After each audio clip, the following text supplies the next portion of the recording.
Assalamualaikum and welcome to my YouTube channel M for Mathematician.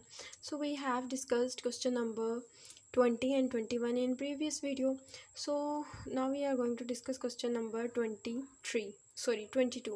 So in this question we have to describe the set of points Z in the complex plane that satisfies the given equation. हमें ऐसा point Z find out करना है, Z जो है वो complex plane में हो, यानी वो एक्स प्लस आयोटा वाई की फॉर्म में हो, जो कि इस इक्वेशन को सेटिस्फाई करे, और हमें इसका ग्राफ भी प्लॉट करना है इस इक्वेशन का। ओके, सो अब यहाँ पे क्वेश्चन नंबर 22 हम डिस्कस करने वाले हैं।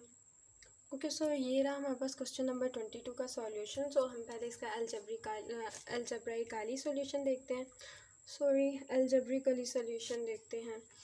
So now in this question basically हमने सबसे पहले जो है वो सब्स्टिट्यूट कर क्या कर देनी है, हमने सबसे पहले जो है वो मॉड्यूलस फाइंड आउट करना है, देन जेड की वैल्यू सब्स्टिट्यूट करनी है। अब मॉड्यूलस जो हमारे पास है वो हमें पता है कि mod of x plus iota y क्या होता है, square root of x square plus y square. अब mod of square root of 3 minus iota जो है वो हो जाएगा स्क्वायर रूट ऑफ 3 का स्क्वायर प्लस -1 का स्क्वायर, क्योंकि आयोटा के साथ जो वैल्यू है वो -1 है। अब यहाँ पे 3 का स्क्वायर रूट ऑफ 3 का स्क्वायर जो है वो 3 आ जाएगा, 3 + 1 4, स्क्वायर रूट ऑफ 4 जो है वो 2 आ जाएगा। अब हमने जेड स्क्वायर को एक्सपेंड करना है, क्योंकि हमें उसका रियल पार्ट चाहिए, इमेजनरी नहीं। तो सबसे पहले हम जेड स्क्वायर फाइंड करेंगे, देन उसका रियल पार्ट देखेंगे कौन सा है। तो अब देखें यहाँ पर मेरे पास यहाँ पे जेड स्क्वायर है, तो एक्स प्लस आयोटा वाई का स्क्वायर। तो मुझे पता है कि मैं फॉर्मूला ओपन करूँ तो मेरे पास आता है x square plus 2 iota x y plus iota y square. अब आयोटा स्क्वायर की जगह -1 आ जाएगा, देन ये मेरे पास आ जाएगा x square minus y square. तो मैं इसको सेपरेट कर लूँगी और आयोटा की वैल्यू को सेपरेट कर लूँगी। अब मेरे पास ये रियल पार्ट है एंड ये इमेजिनरी पार्ट है। तो रियल ऑफ जेड स्क्वायर जो है वो x square minus y square. अब वो कह रहा है कि जो रियल ऑफ जेड स्क्वायर है वो किसके इक्वल है, इस वाली वैल्यू के इक्वल है। एंड इस वाली वैल्यू को मैंने mod of square root of 3 minus iota को सॉल्व किया, तो इसका आंसर 2 आया, यानी कि रियल ऑफ जेड स्क्वायर जो है वो 2 के इक्वल है। तो real of z square x square minus y square था, ये 2 के इक्वल है। देन मैं इसकी ये x square minus y square is equal to 2 है। अब इसकी ज्योमेट्रिक डिस्क्रिप्शन देख लेते हैं कि ऐसी इक्वेशन जो कि मेरे पास x square minus y square is equal to 2 की फॉर्म में है वो क्या हो सकती है। तो इक्वेशन जो है वो हाइपरबोला को रिप्रेजेंट कर रही है, और वो कहाँ पे opening horizontally to the left and right, left और राइट पे ओपन हो रहा है। सेंटर्ड एट ओरिजिन, जिसका सेंटर जो है वो ओरिजिन है। अगेन यहाँ पे x -0 होल स्क्वायर है माइनस वाई -0 होल स्क्वायर है, इसलिए क्योंकि इसका अब जो सेंटर है वो क्या है, 0 0 है, with vertices located at square root of 2 and 0 minus square root of 2 and 0।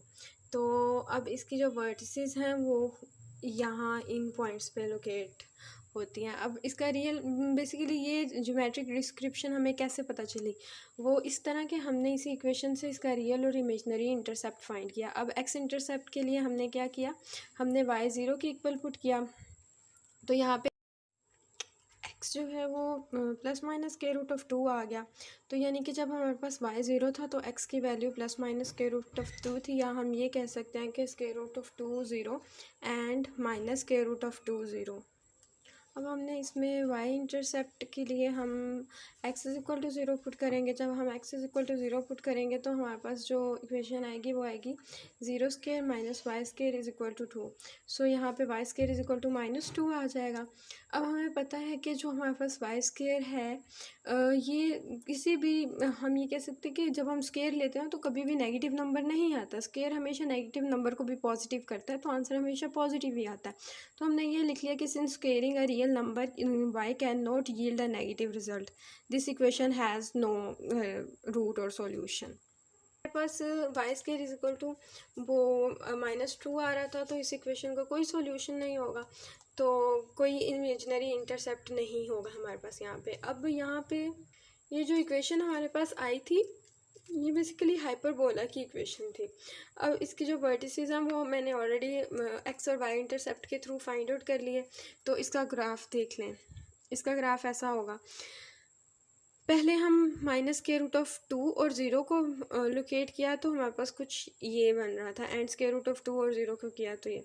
अब बेसिकली मेरे पास located at the real intercept, ये बेसिकली ओनली इसके रियल इंटरसेप्ट पे है। और इसकी हम वैल्यूज़ लें और इक्वेशन में पुट करें तो उस टाइम पे हमारे पास हाइपरबोला ही बनता है।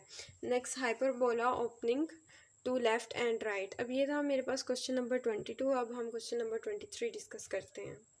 अच्छा, अब ये देखिए क्वेश्चन नंबर 23 कहता है mod of z minus one is equal to one. मैंने इसको सॉल्व करना है। मैं z की जगह x plus iota y put करती हूँ।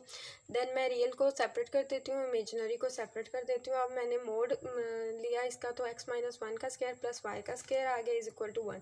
अब ये देखें कि ये इक्वेशन ऑफ सर्कल है, x square plus y square is equal to one. और मैं कहती हूँ कि x minus one square y minus zero whole square is equal to one square, ये इक्वेशन ऑफ सर्कल है। और उसका जो बेसिकली सेंटर है वो क्या है, उसका सेंटर है 1 0। कैसे, बेसिकली मेरे पास स्टैंडर्ड इक्वेशन ऑफ सर्कल जो है वो x minus h whole square plus y minus k whole square is equal to r square है। अब x माइनस वन है एंड y माइनस ज़ीरो, तो यहाँ पे क्या हो गया 1 0, इसका सेंटर हो गया और रेडियस हो गया 1। तो अगर मैं इसको बेसिकली अगर मैं इसको ड्रॉ करती हूँ तो मेरे पास इसका जो सेंटर था वो 1 0 पे था, तो मैंने वो लोकेट कर लिया एंड रेडियस 1 था, तो ये था इसका ग्राफ।